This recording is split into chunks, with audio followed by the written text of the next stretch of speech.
ਦੋਸਤੋ ਅੱਜ ਸਾਡੇ ਨਾਲ ਨੇ ਜਨਾਬ ਦੇਵ ਤਰੀਕਿਆਵਾਲੀ ਦੀ ਕਲਮ ਦੀ ਨਵੀਂ ਖੋਜ ਗੁਰਮੀਤ ਮੀਤ ਜੀ, ਜਿਨ੍ਹਾਂ ਨੂੰ ਦੇਵ ਸਾਹਿਬ ਨੇ ਆਪਣੇ ਗੀਤ ਦੇ ਕੇ ਉਹਨਾਂ ਨੂੰ ਇਸ ਪੱਧਰ ਤੇ ਖੜਾ ਕਰ ਦਿੱਤਾ ਲਿਆ ਕੇ ਕਿ ਲੋਕ ਜਨਾਬ ਕੁਲਦੀਪ ਮਾਨਕ ਦੀ ਗਾਇਕੀ ਨੂੰ ਦੁਬਾਰਾ ਤੋਂ ਚੇਤੇ ਕਰਨਾ ਸ਼ੁਰੂ ਕਰ ਦਿੱਤਾ ਉਹਨਾਂ ਨੇ।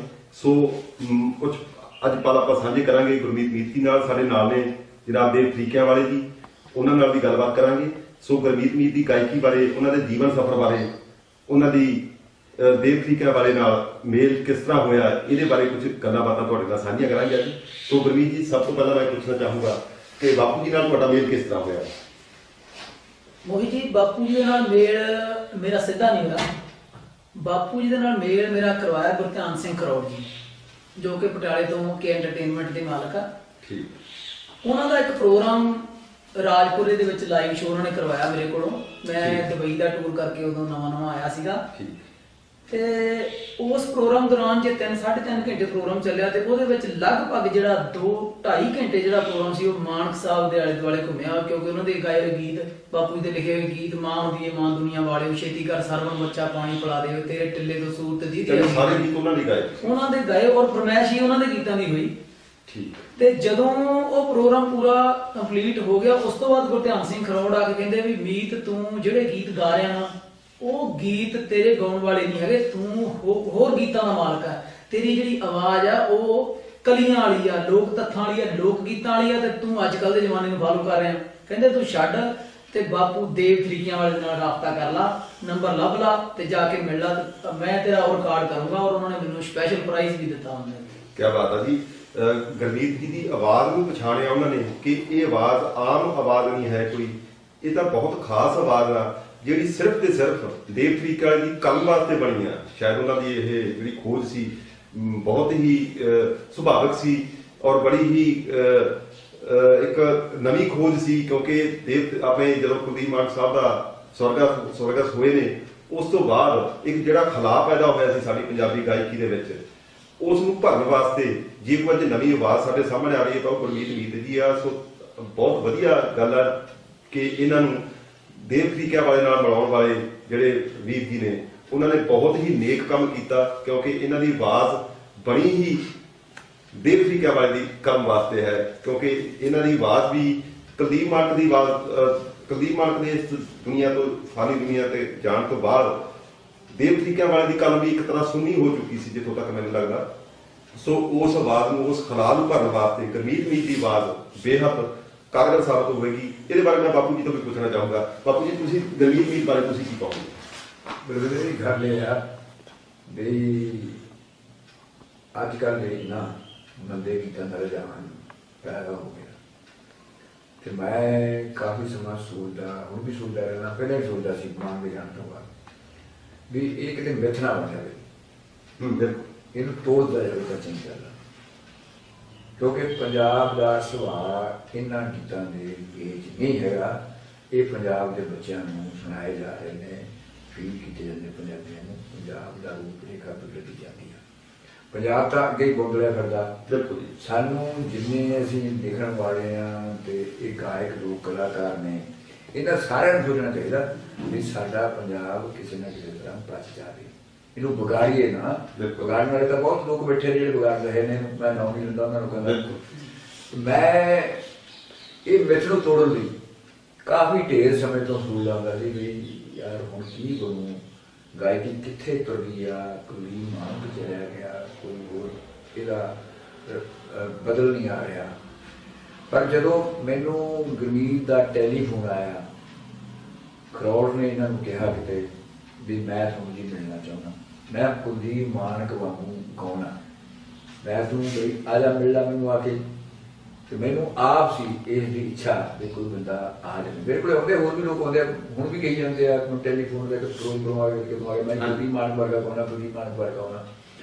ਪਰ ਮੈਂ ਚਾਹੁੰਦਾ ਸੀ ਵੀ ਕੁਲਦੀਪ ਮਾਨਕ ਨਾਲੋਂ ਵਿਲੱਖਣ ਆਵਾਜ਼ ਹੋਵੇ ਜਿਹੜੀ ਇਸ ਗੱਲ ਨੂੰ ਅੱਗੇ ਵਧਾ ਦੇਵੇ। ਕਿ ਮਾਨਕ ਤਾਂ ਗਾ ਗਿਆ ਸਾਡੇ ਕੋਲ, ਜਬਰ ਵੀ ਗਾ ਗਏ, ਜੇ ਅੱਜ ਵੀ ਰਫੀ ਵਾਂਗੂ ਗਾਉਂਦਾ, ਉਹਦੀ ਵਾਂਗੂ ਗਾਉਣ ਵਾਲੀ ਲੋੜ ਨਹੀਂ ਸਾਨੂੰ, ਰਫੀ ਤੋਂ ਵੱਖਰਾ ਗਾਉਣ ਵਾਲੀ ਅੱਗੇ ਤੋੜਨ ਵਾਲਾ।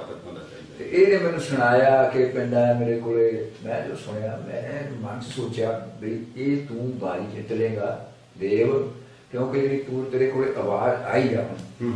ਇਹ ਕੁਲਦੀਪ ਮਾਨਕ ਦਾ ਵੀ ਸਮੇਲ ਆ, ਜੈਜੀ ਵੀ ਵਿੱਚ ਆ ਰਿਹਾ, ਸੰਦਾ ਵੀ ਆਈ ਜਾਂਦਾ, ਕੁਲਦੀਪ ਪਾਸ ਵੀ ਉੱਚੀ ਆ।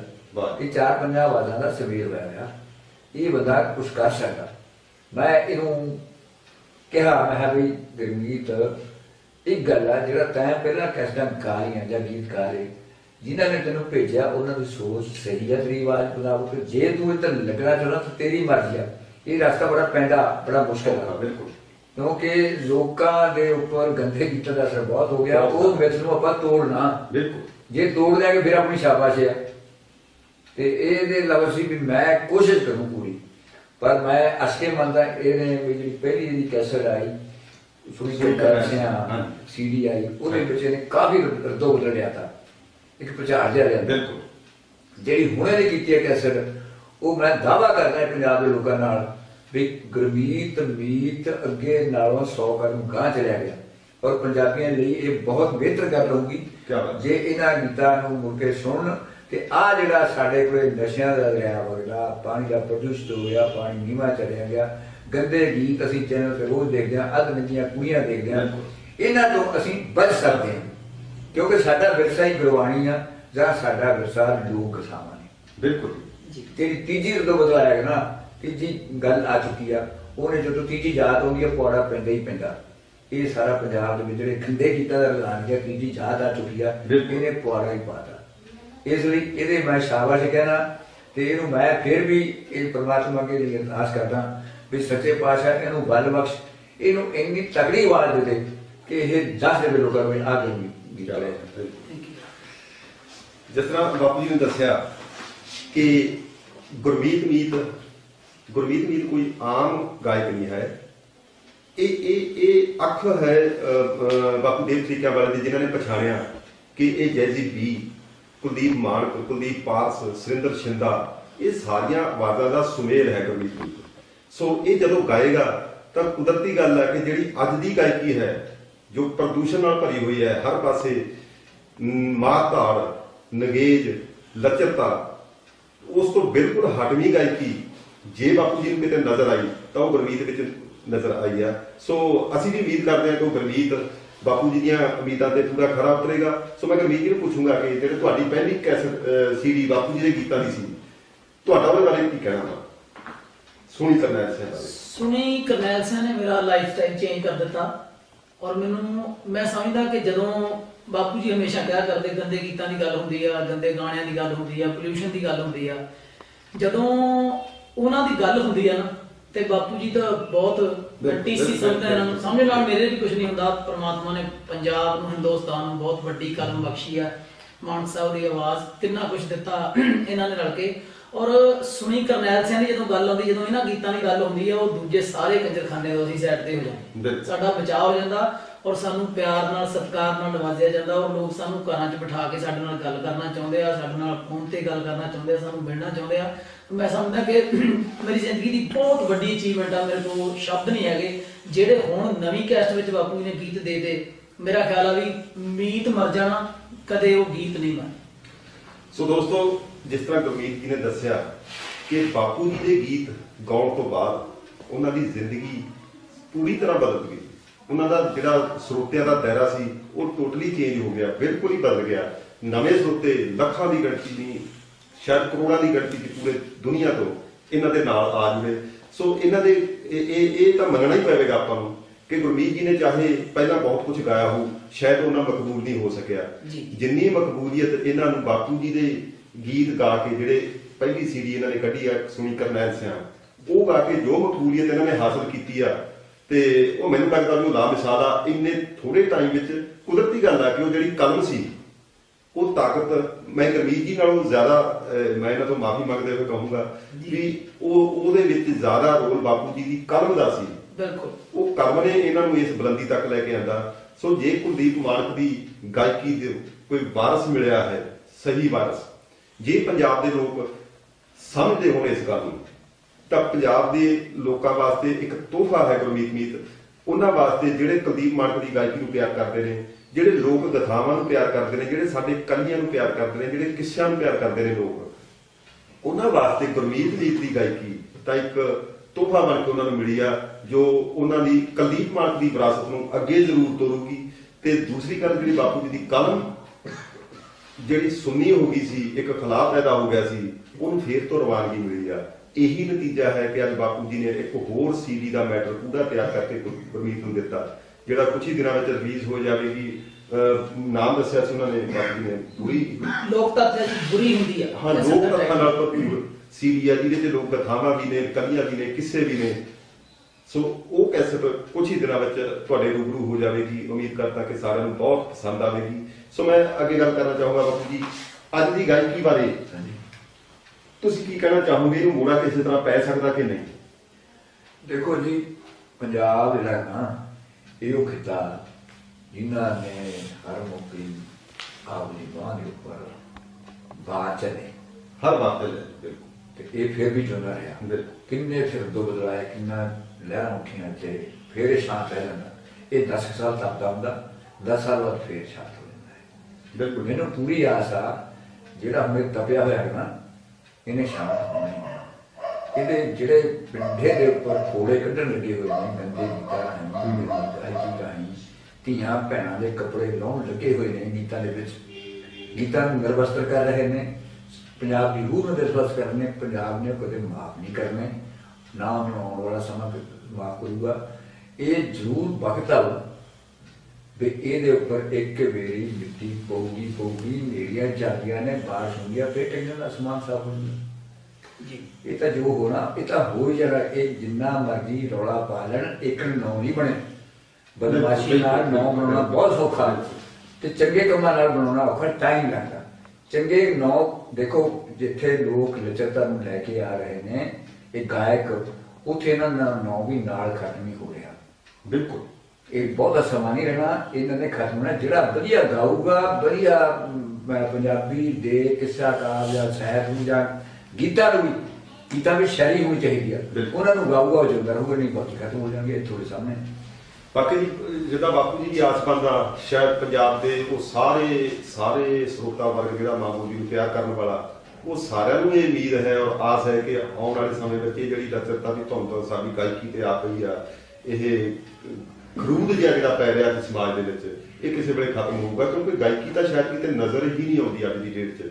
ਗਾਇਕੀ ਤਾਂ ਖਤਮ ਹੋ ਚੁੱਕੀ ਆ, ਹੁਣ ਤਾਂ ਸਿਰਫ ਸ਼ੋਰ ਸ਼ਰਾਬਾ ਜਾਂ ਲਚਰਤਾ ਦਾ ਦੌਰ ਆ, ਤੇ ਹੋਰ ਤਾਂ ਰਹਿ ਕੁਝ ਨਹੀਂ ਗਿਆ ਲੱਗਦਾ ਅੱਜ ਸਮਾਜ ਦੇ ਵਿੱਚ। ਤੇ ਸ਼ਾਇਦ ਜਿਹੜੀ ਨਵੀਂ ਪੀੜ੍ਹੀ ਆ ਉਹਨੂੰ ਸ਼ਾਇਦ ਅਸਲ ਗਾਇਕੀ ਦੇ ਮਾਇਨੇ ਵੀ ਨਹੀਂ ਸ਼ਾਇਦ ਪਤਾ ਕਿ ਹੁੰਦੇ ਕੀ ਨੇ।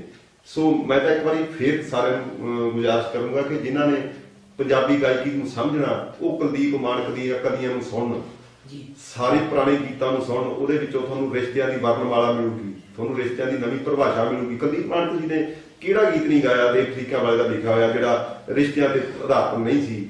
ਭਰਾਵਾਂ ਦਾ ਗਾਇਆ, ਮਾਵਾਂ ਦਾ ਗਾਇਆ, ਧੀਆਂ ਦਾ ਗਾਇਆ, ਭੈਣਾਂ ਦਾ ਗਾਇਆ, ਭਰਜਾਈਆਂ ਦਾ ਗਾਇਆ। ਅੱਜ ਦੀ ਗਾਇਕੀ ਵਿੱਚ ਕਿੱਥੇ ਨੇ ਸਾਰੀਆਂ ਚੀਜ਼ਾਂ ਸਾਡੇ ਕੋਲ? ਬਾਪੂ ਜੀ ਤੁਸੀਂ ਇਹਦੇ ਬਾਰੇ ਕੀ ਕਹੋਗੇ?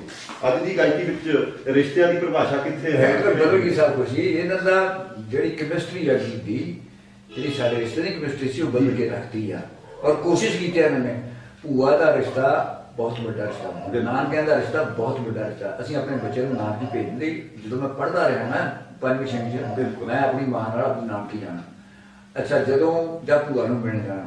ਪਰ ਹੁਣ ਮੈਂ ਅਫਸੋਸ ਮੰਨਦਾ, ਸਾਡੇ ਗੀਤਾਂ 'ਚ ਡਰ ਲੱਗਦਾ ਜੋ ਸਾਨੂੰ ਸਿਖਾ ਰਹੇ ਆ ਵੀ ਬੱਚੇ ਨੂੰ ਭੂਆ ਕੋਲ ਨਾ ਭੇਜੋ, ਬੱਚੇ ਨੂੰ ਨਾਨਕੀ ਨਾ ਭੇਜੋ, ਬੱਚੇ ਨੂੰ ਤਾਏ ਚਾਚੇ ਕੋਲ ਨਾ ਭੇਜੋ। ਕਿਉਂਕਿ ਗੀਤਾਂ ਵਿੱਚ ਐਸੇ ਰਿਸ਼ਤੇ ਦਿਖਾਤੇ, ਮੈਂ ਭੂਆ ਕੋਲ ਗਈ ਸੀ, ਪਤਾ ਨਹੀਂ ਕੀ ਕਰਦੀ ਸੀ। ਇਹ ਕੋਈ ਗੱਲ ਵਾ? ਅਸੀਂ ਕਿਉਂ ਰਿਸ਼ਤਿਆਂ ਦਾ ਘਾਣ ਕਰ ਰਹੇ ਹਾਂ? ਕਿੱਥੇ ਦਿਓਰ ਭਰਜਾਈ ਦਾ ਰਿਸ਼ਤਾ ਬੜਾ ਪਾਕ ਰਿਸ਼ਤਾ, ਪਾਣੀ ਮੰਗੇ ਦੁੱਧ ਦਿੰਦੀਆਂ ਜਾ ਕੇ ਜੋ ਵੱਡੀਆਂ ਭਰਜਾਈਆਂ। ਅੱਜ ਇਹਨਾਂ ਨੇ ਦਿਓਰ ਭਰਜਾਈ ਦੇ ਰਿਸ਼ਤੇ ਨੂੰ ਕਲੰਕਿਤ ਕਰਨ ਦੀ ਕੋਸ਼ਿਸ਼ ਕੀਤੀ ਹੈ। ਇਹਨਾਂ ਨੂੰ ਮੈਂ ਆਪਣੇ ਵੱਲੋਂ ਲਾਹਨਤ ਭੇਜਦਾ, ਸੁਧਰ ਜਾਣ, ਨਹੀਂ ਪੰਜਾਬ ਸੁਧਾਰ ਦੂ ਆਪੇ। ਸੋ ਦੋਸਤੋ, ਲਾਹਨਤ ਪਾਉਣੀ ਬਣਦੀ ਵੀ ਆ, ਕਿਉਂਕਿ ਰਿਸ਼ਤਿਆਂ ਤੋਂ ਉੱਪਰ ਕੁਝ ਨਹੀਂ ਹੈ। ਜੇ ਦੁਨੀਆ ਚੱਲਦੀ ਆ, ਪਰਿਵਾਰ ਚੱਲਦੇ ਨੇ, ਤਾਂ ਰਿਸ਼ਤਿਆਂ ਦੇ ਸਿਰ ਤੇ ਚੱਲਦੇ। ਤੇ ਜੋ ਰਿਸ਼ਤਿਆਂ ਦਾ ਘਾਣ ਕਰ ਰਹੇ ਨੇ ਜਿਹੜੇ ਗੀਤ, ਤੇ ਉਹਨਾਂ ਨੂੰ ਪਿਆਰ ਕਰਨਾ ਜਾਂ ਉਹਨਾਂ ਨੂੰ ਸਤਿਕਾਰ ਦੇਣਾ, ਮੈਨੂੰ ਲੱਗਦਾ ਹੈ ਕਿ ਉਹ ਕੋਈ ਵਡਿਆਈ ਵਾਲੀ ਗੱਲ ਨਹੀਂ ਹੈ। ਸੋ ਇਹਨਾਂ ਚੀਜ਼ਾਂ ਦਾ ਖਤਮ ਹੋਣਾ ਜ਼ਰੂਰੀ ਹੈ ਸਮਾਜ 'ਚ। ਜਿਹੜੇ ਰਿਸ਼ਤਿਆਂ ਦਾ ਘਾਣ ਕਰ ਰਹੇ ਨੇ, ਜਿਹੜੇ ਸ਼ਬਦ, ਜਿਹੜੇ ਬੋਲ, ਜਿਸ ਤਰ੍ਹਾਂ ਦੀਆਂ ਤਰਜ਼ਾਂ, ਜਿਸ ਤਰ੍ਹਾਂ ਦੇ ਗੀਤ, ਜਿਸ ਤਰ੍ਹਾਂ ਦੇ ਗਾਇਕ ਰਿਸ਼ਤਿਆਂ ਨੂੰ ਖਤਮ ਕਰ ਰਹੇ ਨੇ, ਰਿਸ਼ਤਿਆਂ ਦੀ ਪਰਿਭਾਸ਼ਾ ਨੂੰ ਬਦਲ ਰਹੇ ਨੇ। ਸੋ ਇਹ ਤਾਂ ਸਾਡੇ ਲਈ ਇੱਕ ਬਹੁਤ ਹੀ ਮਾੜੀ ਗੱਲ ਆ ਸਾਡੇ ਸਮਾਜ ਦੀ ਤਰੱਕੀ ਵਾਸਤੇ। ਸੋ ਇਹਦਾ ਬਦਲਣਾ ਬਹੁਤ ਜ਼ਰੂਰੀ ਆ। ਇਸ ਤੋਂ ਬਾਅਦ ਮੈਂ ਗੱਲ ਕਰੂੰਗਾ ਗੁਰਮੀਤ ਜੀ ਨਾਲ, ਜਿਹੜੀ ਇਹਨਾਂ ਦੀ ਨਵੀਂ CD ਆ ਰਹੀ ਆ ਜਿਹਦੇ ਵਿੱਚ ਬਾਪੂ ਜੀ ਦੇ ਗੀਤ ਨੇ ਸਾਰੇ ਜੀ, ਉਹਦੇ ਬਾਰੇ ਕੁਝ ਵਿਸਤਾਰ ਨਾਲ ਗੱਲ ਕਰੋ। ਕਿੰਨੇ ਗੀਤ ਨੇ, ਕਿਹੜੇ ਕਿਹੜੇ ਲੋਕ ਕਥਾਵਾਂ ਨੇ, ਕਿਹੜੀਆਂ ਕਿਹੜੀਆਂ ਕਲੀਆਂ, ਕਿੰਨੇ ਲੋਕ ਤੱਥ ਨੇ ਉਹਦੇ ਵਿੱਚ, ਇਹਨਾਂ ਬਾਰੇ ਤੁਸੀਂ ਕੀ ਕਹੋਗੇ? ਉਹਦੇ ਵਿੱਚ ਇੱਕ ਹੀਰ ਦੀ ਕਲੀ ਆ, ਸਾਡਾ ਬਹੁਤ ਵੱਡਾ ਨਾਇਕ ਦੁੱਲਾ ਭੱਟੀ ਜੋ ਕਿ ਪਹਿਲਾਂ ਵੀ ਗਾਇਆ ਸੀ, ਉਹ ਸੁਣੀ ਕਰਨਾ ਹੈ ਸੁਣੀ ਕਰਨੈਲ ਸਿੰਘ ਦੇ ਵਿੱਚ ਐਤਕੀ ਹੋਰ ਰੰਗ ਦੇ ਵਿੱਚ ਉਹਨੂੰ ਲਿਆਂਦਾ ਆ। ਉਹਦੇ ਵਿੱਚ ਰਾਣੀ ਸੁੰਦਰਾ ਆ, ਸੋਹਣੀ ਮਹੀਂਵਾਲ ਆ, ਅਰਜਨ ਵੇਲੀ ਆ, ਤੇ ਇੱਕ ਦੋ ਗੀਤ ਥੋੜਾ ਜਿਹਾ ਟੇਸਟ ਹਲਕਾ ਜਿਹਾ ਚੇਂਜ ਕੀਤਾ। ਇਹ ਨਹੀਂ ਕਿ ਅਸੀਂ ਬਿਲਕੁਲ ਦਾਇਰਾ ਕ੍ਰਾਸ ਕਰ ਗਏ ਆ। ਤੇ ਇੱਕ ਨੱਚਣ ਟੱਪਣ ਵਾਲਾ ਗੀਤ ਜੱਟ ਰੱਬ ਦੇ ਪ੍ਰਾਹੁਣੇ ਆਏ, ਕਿਸੇ ਦੇ ਕੋਲੋਂ ਨਹੀਂ ਡਰਦੇ, ਉਹ ਵੀ ਬਾਪੂ ਜੀ ਦਾ ਲਿਖਿਆ? ਬਾਪੂ ਜੀ ਦਾ ਲਿਖਿਆ। ਤੇ ਹੋਰ ਵੀ 10 ਗੀਤ ਆ ਟੋਟਲ ਉਹਦੇ ਵਿੱਚ। ਅੱਛਾ। ਤੇ ਮੈਂ ਸਮਝਦਾ ਕਿ ਜਦੋਂ ਸੁਣਾਂਗੇ ਸਵਾਦ ਫਿਰ ਵੱਖਰਾ ਹੋਊਗਾ। ਉਹਨਾਂ ਪੂਰਨੇ ਉਹਦੇ ਵਿੱਚ ਵਾ ਕਮਾਲ ਬਾਪੂ ਜੀ ਨੇ ਉਹਦੇ ਵਿੱਚ ਸ਼ੁਰੂ ਦੇ ਵਿੱਚ ਸ਼ੇਰ ਆ, ਉਸ ਤੋਂ ਬਾਅਦ ਉਹਦੇ ਵਿੱਚ ਪੂਰਾ ਗੀਤ। ਦੂਜੀ ਗੱਲ ਮੈਂ ਪਹਿਲਾਂ ਵੀ ਕਰਦਾ ਹੁੰਦਾ, ਹੁਣ ਸਾਰਿਆਂ ਨੂੰ ਪਤਾ ਹੀ ਹੈ ਜਦੋਂ ਦੇਵ ਸਾਹਿਬ ਦੇ ਗੀਤ ਦੀ ਗੱਲ ਆਉਂਦੀ ਹੈ ਉਹਦੇ ਸਾਰਾ ਕੁਝ ਦੱਸਣ ਦੀ ਲੋੜ ਨਹੀਂ। ਜਦੋਂ ਆਪਾਂ ਉਹ ਗੀਤ ਨੂੰ ਸਿਰਫ ਧਿਆਨ ਦੇ ਨਾਲ ਸੁਣਾਂਗੇ, ਪੂਰੀ ਸਟੋਰੀ ਪੂਰੀ ਹਿਸਟਰੀ ਨਿਚੋੜ ਕੱਢ ਕੇ ਰੱਖ ਦਿੰਦਾ। ਇਹ ਤਾਂ ਕੋਈ ਸ਼ੱਕ ਨਹੀਂ। ਬਾਪੂ ਦੀ ਕਲਮ ਬਾਰੇ ਜੇ ਮੈਂ ਦੋ ਲਾਈਨਾਂ ਕਹਿਣਾ ਚਾਹਾਂ ਤਾਂ ਉਹ ਇਹ ਕਹੂੰਗਾ ਕਿ ਲੋਕ ਕਥਾਵਾਂ ਦੇ ਪਾਤਰ ਤੂੰ ਅਮਰ ਬਣਾ ਦਿੱਤੇ, ਜਾਂ ਕਹਾਂਗੇ ਕਿ ਗੌਣ ਕਲਾ ਦੀ ਤੂੰ ਹੀ ਆ ਕੇ ਦਿੱਖ ਸਵਾਰੀ ਸੀ, ਤੇਰੇ ਇੱਕ ਬੋਲ ਤੋਂ ਦੁਨੀਆ ਜਾਂਦੀ ਵਾਰੀ ਸੀ। ਵਾਹ। ਸੋ ਉਹ ਸਮਾਂ ਫੇਰ ਦੁਬਾਰਾ ਆਵੇਗਾ ਜੀ। ਬਾਪੂ ਜੀ ਦੇ ਗੀਤ ਫੇਰ ਦੁਬਾਰਾ ਘਰ ਘਰ ਵਿੱਚ ਗੂੰਜਣਗੇ, ਲੋਕ ਪਿਆਰ ਕਰਨਗੇ। ਜਿਸ ਤਰ੍ਹਾਂ ਉਡੀਕ ਕਰਦੇ ਸੀਗੇ ਕੁਲਦੀਪ ਮਾਨਕ ਵੇਲੇ ਕਿ ਕਿਹੜਾ ਰਿਕਾਰਡ ਨਵਾਂ ਆ ਰਿਹਾ, ਕਿਹੜੀ ਕੈਸਟ ਨਵੀਂ ਆ ਰਹੀ ਹੈ, ਦੁਕਾਨ ਵਾਲਿਆਂ ਤੋਂ ਜਾ ਕੇ ਪੁੱਛਦੇ ਸੀ ਲੋਕ ਕਿ ਦੇਵ ਤਰੀਕੇ ਵਾਲੇ ਤੇ ਕੁਲਦੀਪ ਮਾਨਕ ਦੀ ਕੋਈ ਨਵੀਂ ਕੈਸਟ ਕਿਹੜੀ ਆ ਰਹੀ ਹੈ। ਸੋ ਉਹ ਜਿਹਾ ਸਮਾਂ ਸੀ ਤਾਂ ਉਮੀਦ ਕਰਦਾ ਕਿ ਉਹ ਜਿਹਾ ਸਮਾਂ ਫੇਰ ਆਵੇਗਾ। ਗੁਰਮੀਤ ਮੀਤ ਤੋਂ ਸਾਨੂੰ ਇਹ ਸਾਰੀਆਂ ਉਮੀਦਾਂ ਨੇ ਕਿ ਗੁਰਮੀਤ ਮੀਤ ਬਾਪੂ ਜੀ ਦੀ ਕਲਮ ਨੂੰ ਇਸ ਢੰਗ ਨਾਲ ਪੇਸ਼ ਕਰੇਗਾ ਦੁਨੀਆ ਦੇ ਵਿੱਚ ਕਿ ਲੋਕ ਇਹਨਾਂ ਦੋਨਾਂ ਨੂੰ ਫਿਰ ਤੋਂ ਲੱਭਣਗੇ, ਦੁਕਾਨਾਂ ਤੇ ਜਾ ਕੇ ਫਿਰ ਪੁੱਛਣਗੇ ਵੀ ਕਿੱਥੇ ਆ ਗੁਰਮੀਤ, ਕਦੋਂ ਆਉਣੀ ਆ ਉਹਦੀ ਕੈਸਟ, ਕੀ ਲਿਖਿਆ ਬਾਪੂ ਜੀ ਨੇ ਨਵਾਂ, ਕਦੋਂ ਆ ਰਿਹਾ ਨਵਾਂ ਓਪੇਰਾ, ਕਦੋਂ ਆ ਰਿਹਾ ਨਵਾਂ ਗੀਤ। ਸੋ ਅਸੀਂ ਤਾਂ ਇਹੀ ਉਮੀਦ ਕਰਾਂਗੇ ਕਿ ਬਾਪੂ ਜੀ ਦੀ ਕਲਮ, ਗੁਰਮੀਤ ਮੀਤ ਜੀ ਦੀ ਆਵਾਜ਼ ਇਹ ਸਦਾ ਬੁਲੰਦੀਆਂ ਨੂੰ ਛੂਵੇ ਤੇ ਪੰਜਾਬੀਆਂ ਦੀ ਇਸ ਤਰ੍ਹਾਂ ਸੇਵਾ ਕਰਦੇ। ਔਰ ਵੱਡੀ ਗੱਲ ਇਹ ਆ ਕਿ ਇਹਨਾਂ ਦੀ ਆਵਾਜ਼ ਔਰ ਬਾਪੂ ਜੀ ਦੀ ਕਲਮ, ਸਾਨੂੰ ਇਹਨਾਂ ਦੋਨਾਂ ਤੋਂ ਇੱਕ ਉਮੀਦ ਜ਼ਰੂਰ ਆ ਕਿ ਜੋ ਪੰਜਾਬੀ ਗਾਇਕੀ ਜੋ ਅੱਜ ਦੌਰ ਚੱਲ ਰਿਹਾ ਉਹਨੂੰ ਮੋੜਾ ਜ਼ਰੂਰ ਪਵੇਗਾ। ਲੋਕ ਫਿਰ ਤੋਂ ਚੰਗੀਆਂ ਚੀਜ਼ਾਂ ਸੁਣਨ ਦੇ ਆਦੀ ਬਣਨਗੇ। ਇਹਦੀ ਸ਼ੁਰੂਆਤ ਇੱਕ ਖਲਾਅ ਤੋਂ ਬਾਅਦ ਫਿਰ ਗੁਰਮੀਤ ਮੀਤ ਰਾਹੀਂ ਦੇਵ ਤਰੀਕੇ ਦੀ ਕਲਮ ਨਾਲ ਸ਼ੁਰੂਆਤ ਹੋ ਰਹੀ ਹੈ। ਸੋ ਅਸੀਂ ਪ੍ਰਮਾਤਮਾ ਅੱਗੇ ਦੁਆ ਕਰਦੇ ਹਾਂ ਕਿ ਲੋਕ ਇਹਨਾਂ ਦੇ ਗੀਤਾਂ ਨੂੰ ਫਿਰ ਤੋਂ ਜਿਸ ਤਰ੍ਹਾਂ ਦਾ ਦੌਰ ਕੁਲਦੀਪ ਮਾਨਕ ਤੇ ਦੇਵ ਤਰੀਕੇ ਵਾਲੇ ਦੀ ਜੋੜੀ ਦਾ ਰਿਹਾ, ਉਸ ਤਰ੍ਹਾਂ ਦੇ ਦੌਰ ਨੂੰ ਫਿਰ ਸਥਾਪਿਤ ਕਰਨ ਵਿੱਚ ਸਾਰੇ ਲੋਕ ਸਾਡੀ ਮਦਦ ਕਰਨ, ਸਾਰੇ ਸਹਾਈ ਹੋਣ। ਤੋਂ ਇੱਕ ਵਾਰ ਫਿਰ ਮੈਂ ਧੰਨਵਾਦ ਕਰੂੰਗਾ ਬਾਪੂ ਦੇਵ ਤਰੀਕੇ ਵਾਲੇ ਜੀ ਦਾ ਔਰ ਗੁਰਮੀਤ ਮੀਤ ਜੀ ਦਾ, ਜਿਨ੍ਹਾਂ ਨੇ ਕੁਝ ਸਮਾਂ ਕੱਢਿਆ ਸਾਡੇ ਵਾਸਤੇ ਔਰ ਆਪਣੇ ਵਿਚਾਰ ਸਾਡੇ ਨਾਲ ਸਾਂਝੇ ਕੀਤੇ। ਔਰ ਇਹਨਾਂ ਦੀ ਕਲਮ ਦੀ ਬੁਲੰਦੀ ਲਈ ਫਿਰ ਦੁਆ ਕਰਾਂਗੇ ਕਿ ਇਹ ਉਮਰ ਦਰਾਜ਼ ਹੋਣ, ਇਹ ਵੱਧ ਤੋਂ ਵੱਧ ਲਿਖਣ, ਹੋਰ ਵਧੀਆ ਗੀਤ ਸਾਨੂੰ ਦੇਣ ਤਾਂ ਕਿ ਉਹ ਖਲਾਅ ਨੂੰ ਪੂਰਾ ਕਰ ਸਕੇ ਜਿਹੜਾ ਪੈਦਾ ਹੋ ਚੁੱਕਿਆ ਸੀ ਕੁਲਦੀਪ ਮਾਨਕ ਜੀ ਦੇ ਜਾਣ ਤੋਂ ਬਾਅਦ। ਸੋ ਗੁਰਮੀਤ ਮੀਤ ਜੀ ਬਾਰੇ ਇਹ ਕਹਾਂਗੇ ਕਿ ਇਹਨਾਂ ਦੀ ਆਵਾਜ਼ ਨੂੰ ਪਰਮਾਤਮਾ ਹੋਰ ਚੜ੍ਹਦੀ ਕਲਾ ਵਿੱਚ ਰੱਖੇ, ਹੋਰ ਬੁਲੰਦੀਆਂ ਬਖਸ਼ੇ, ਵੱਧ ਤੋਂ ਵੱਧ ਲੋਕਾਂ ਤੱਕ ਪੂਰੀ ਦੁਨੀਆ ਵਿੱਚ ਇਹਨਾਂ ਦੀ ਆਵਾਜ਼ ਪਹੁੰਚੇ ਤੇ ਲੋਕ ਫਿਰ ਤੋਂ ਕੁਲਦੀਪ ਮਾਨਕ ਅਤੇ ਦੇਵ ਤਰੀਕੇ ਵਾਲੇ ਨੂੰ ਅੱਗੇ ਤੋਰਨ ਵਾਲੀ ਵਿਰਾਸਤ ਦੇ ਤੌਰ ਤੇ ਇਹਨੂੰ ਜਾਣਨ ਕਿ ਗੁਰਮੀਤ ਮੀਤ ਹੀ ਹੈ ਜੋ ਕੁਲਦੀਪ ਮਾਨਕ ਦੀ ਗਾਇਕੀ ਦਾ ਅਸਲ ਵਾਰਸ ਹੈ। ਔਰ ਦੇਵ ਤਰੀਕੇ ਵਾਲੇ ਦੀ ਕਲਮ ਨਾਲ ਜੋ ਇਨਸਾਫ ਕਰ ਸਕਦਾ ਉਹ ਸਿਰਫ ਗੁਰਮੀਤ ਮੀਤ ਹੈ, ਹੋਰ ਕੋਈ ਨਹੀਂ ਕਰ ਸਕਦਾ। ਸੋ ਦੋਸਤੋ ਤੁਹਾਡਾ ਬਹੁਤ ਬਹੁਤ ਧੰਨਵਾਦ। ਤੁਹਾਡਾ ਵੀ ਗੁਰਵਿੰਦਰ ਮੋਹੀ ਜੀ ਤਹਿ ਦਿਲੋਂ ਬਹੁਤ ਬਹੁਤ ਧੰਨਵਾਦ। ਵਰਿੰਦਰ ਜੀ ਦਾ ਵੀ ਬਹੁਤ ਬਹੁਤ ਧੰਨਵਾਦ। ਥੈਂਕ ਯੂ ਜੀ।